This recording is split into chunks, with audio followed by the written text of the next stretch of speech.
जैसे हमें सवाल दे रखा है दो संख्याओं का औसत 48 है।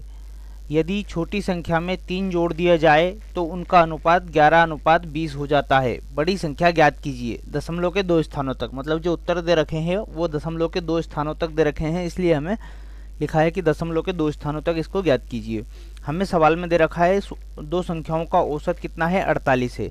औसत यदि 48 है तो दोनों संख्याओं का योग कितना होगा। औसत हमें दे रखा है 48, है ना। तो कुल योग कितना होगा दोनों संख्याओं का, कुल योग 48 में हम यदि 2 का गुणा कर देंगे दोनों संख्याओं का तो कुल योग हमें मिल जाएगा 96। मतलब दोनों संख्याएं 96 रही होगी, उनका कुल योग 96 रहा होगा, तब जाके उनका औसत जो है दो संख्याओं का 48 निकला है। अब कह रहा है कि छोटी संख्या में 3 जोड़ दिया जाए तो उनका अनुपात 11:20 हो जाता है।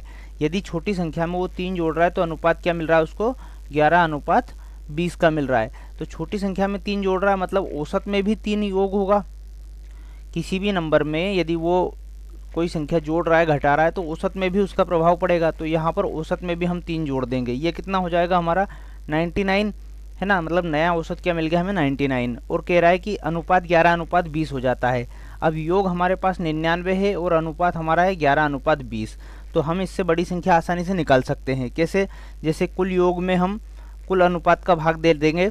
कुल अनुपात हमारा कितना हो जाएगा, 20 और 10 30 और 1 31, है ना। 31 का भाग दे देंगे तो हमें एक यूनिट की वैल्यू मिल जाएगी। यहाँ से हम छोटी संख्या और बड़ी संख्या दोनों निकाल सकते हैं। छोटा नंबर रखेंगे, छोटा अनुपात रखेंगे तो छोटी संख्या मिल जाएगी, बड़ा अनुपात रखेंगे तो बड़ी संख्या मिल जाएगी। हमसे पूछा बड़ी संख्या है तो बड़ा अनुपात रख देते हैं हम, इसको कैंसिल आउट करेंगे, ये गुणा कर देंगे। पहले तो 99 का 2 में गुणा कर देंगे तो 198 हो जाएगा। 198 जीरो एज इट इज आ जाएगी और बटे में 31। अब इसको सरल कर लेंगे, सरल करने पे हमें हमारा उत्तर मिल जाएगा। इसको काटेंगे तो कितनी बार जाएगा, लगभग 6 बार जाएगा ना। 3 6 18 180, तो ये जाएगा 6 और 6 3 18 186 बार जाएगा। ये 186 बार जाएगा तो 6 से जा रहा है 186 बार। कितना बच रहा है, 6 में से 8 में से 6 गया 2 बचेगा, इधर 9 में से 8 गया 1 बचेगा और 0 एज इट इज आ जाएगा। फिर 120 को काटेंगे हम 31 से तो कितनी बार जाएगा, 30 चौक 120 और 124। मतलब 124 ज़्यादा हो रहा है तो 3 बार जाएगा। तो ये यहाँ पर हमें जो ऑप्शन है ये इतने दूर दूर दे रखे हैं कि इसमें हम आसानी से 63 पॉइंट वाला जो उत्तर है वो राइट आंसर लगा सकते हैं, ऑप्शन सी, है ना। आगे इसको सोल्व करने की भी आवश्यकता नहीं है हमें, और इसका आंसर हम लगा देंगे 63.87। ऑप्शन सी हमारा यहाँ पर राइट आंसर हो जाएगा। आपने अभी तक यदि चैनल सब्सक्राइब नहीं किया तो आप चैनल को जरूर सब्सक्राइब कीजिएगा। धन्यवाद।